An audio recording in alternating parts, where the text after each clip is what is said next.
5 of the 7 games, if you go look 4-10 after Thanksgiving, 5 blowout losses last couple of years, and then some narrow losses. So something is amiss, something is off. Does Gruden, I don't know, does he wear players out? Not saying that. Are they still so thin defensively that they've fallen apart? You can't blame the injuries. Everybody in this league is dealing with injuries. The Eagles are all beat up last weekend. Don't ask me how the Eagles beat the Saints because they had 9 guys during the game walk off. So you got to overcome that. But if the Chargers at 4-9 beat the Raiders tonight, we have a little bit of a trend, which is the last couple of years with the Raiders. And we know it's not because they don't have talent. This year they beat the Saints and the Chiefs. So we know their talent's there, but they have been really bad post-Thanksgiving. And if they lose tonight, we got a trend, and it's not a good one for Captain John Gruden. With that, Gregg Cosell, you bet football, you play fantasy football, you just love football, you get smarter. We call it our NFL meat sandwich. Gregg Cosell, 41 years NFL Films, joining me live. Okay, so I look at Justin Herbert, and I look at the draft position of the Chargers, and I think to myself, boy, if they could get 3 or 4, they could get a left tackle and Herbert for the next 10 years. That feels like what they need, or kind of a centerpiece defensively, a linebacker. But be that as it may, we know that Herbert's the key to the future. What has he done you're surprised with? What has been the key, as we watch him tonight, to his success this year? Well, I think 2 things that probably were concerns for a lot of people, Colin, when he came out of Oregon, and you're very familiar with quarterbacks and the Pac-12. I think there was the anticipation issue. There was a sense that he did not really throw with the needed timing and anticipation. And number 2, there was also a sense that the ball placement was not quite consistent enough.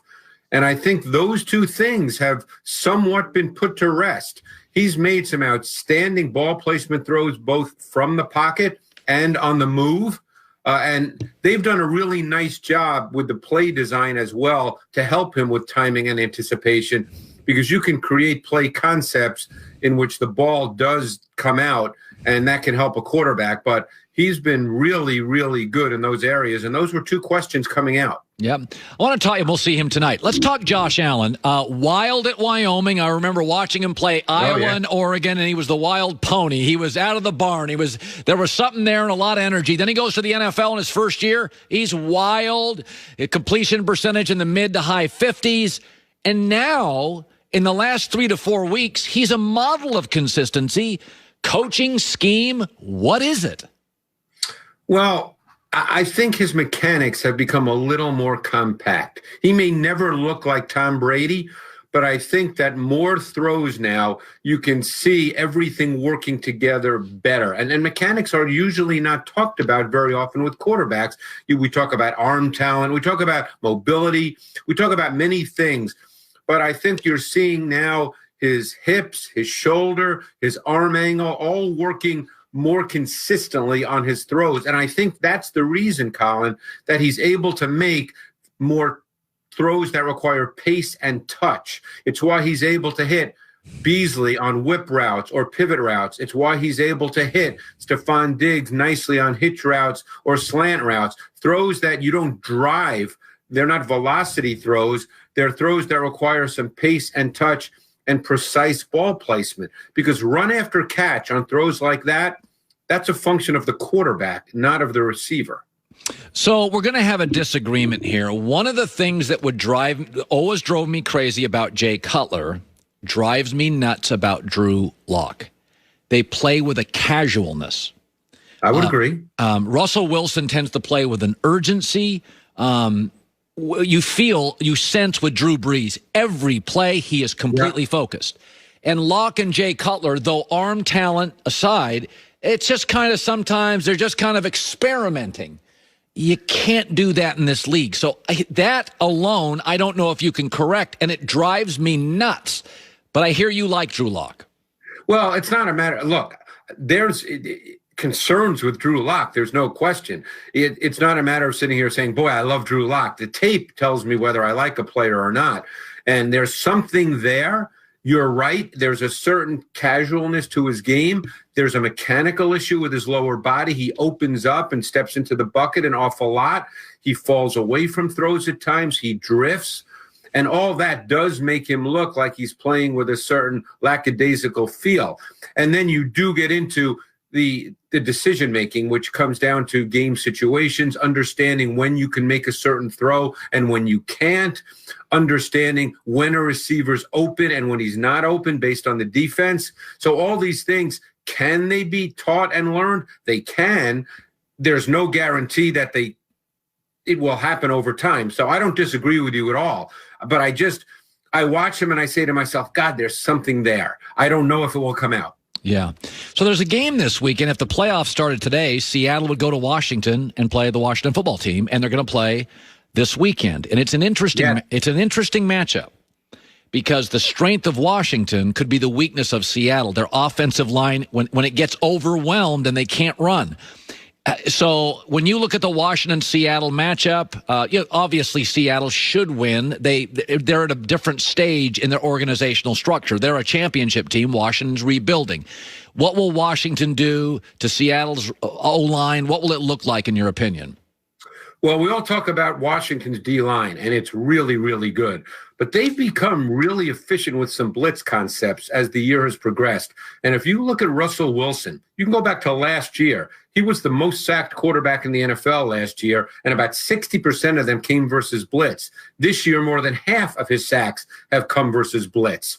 So I look at that in this game because I think what you're going to see is Washington be selective but creative with their pressures. They've now started to use Cole Holcomb. They use Cameron Curl, the safety number 31, who since he's replaced Landon Collins, quite honestly, Colin, the tape tells you that he's a more versatile and better player than Landon Collins, and he's helped that defense, I think, take a step up. Yeah, right now they'd win the division. Okay, I had my doubts about Lamar Jackson. I did.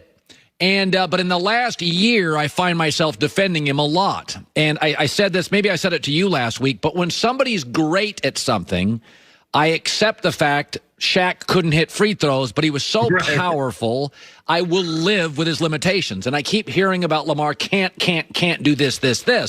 But I watched him against the Colts in the second half, 10 for 10. I watched him against Cleveland late.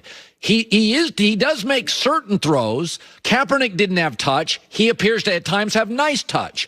Is there anything about him throwing that is getting better or you feel okay about? He's struggling a bit right now throwing the football, and I think there's a number of reasons. Number one, there's a lot of unnecessary movement within the pocket. He's starting now to create his own pressure. He moves into pressure. Now, he can get out of that pressure because he's so gifted as an athlete, and so therefore you don't really think about it because he then makes a play. So the question is the balance, and this will be a discussion we're going to have with a lot of quarterbacks in these next number of years that come out of college, Colin, is the idea of how good a thrower from the pocket do you have to be if you have tremendous movement ability? Because right now, Lamar Jackson's not playing very well from the pocket, but he has tremendous movement ability, and their run game keeps expanding.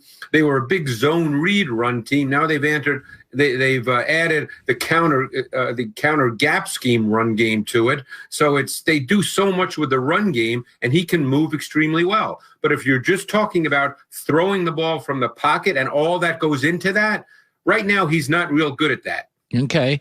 Jalen Hurts, I thought, added a juice to Philadelphia. And I said this, the Saints, you could tell the way the Saints played in the first half. They didn't know what to get. They were reacting to everything. They weren't hyper aggressive. They didn't know what they were going to get. What did the tape tell you on Jalen Hurts of Philadelphia?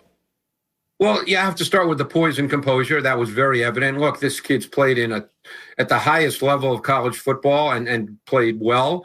So he has great poise and composure. But from a tactical standpoint, what the Eagles did was absolutely the right thing. They played to his strengths. There was motion. There was design quarterback runs. There was quick game, including screens. There was RPO concepts. There was getting him outside the pocket on design boots. What they were doing was playing to his strengths, Colin, and limiting his decision-making. Because at this point in his career, he's not quite ready for that. So they did absolutely the right thing. And the game allowed them to stay with that. As I was watching that tape, and got into the third and early fourth quarter, I said to myself, I wonder what plan B would have been if the game was different, if all of a sudden they were down 24-13 late in the third quarter. But they never had to go to a plan B. Yeah, well said. So, I watched the Giants-Arizona game, and, typical Giants rebuilding team, played great in Seattle, come home, they're flat. But what I really watched is a Giants defense, which is more than capable, struggle more than a half dozen times with Kyler's movement. And then I think to myself, okay, I like him to move, and there's clearly data that shows Arizona's more capable when they move. When you look at the film of the Cardinals, are they too reliant on his third down scrambles to move the sticks? Well, it's the Lamar Jackson discussion to some degree. Murray's a better thrower than Lamar Jackson, but Murray's also shorter. And Murray's a splash player as well. His legs will always present a problem, both by design and when he drops back. So you do have to account for that, and he makes big plays that way. And that compensates at times and camouflages for the fact that he's been inconsistent as a passer this year. But that's the kind of player he is. He's an individual player at this point, but he has very good throwing ability, and you would expect as he plays more that will come out with more consistency. When I was growing up, watching football when I was younger, there were very few dynamic tight ends. I go back to Dave Casper of the Raiders.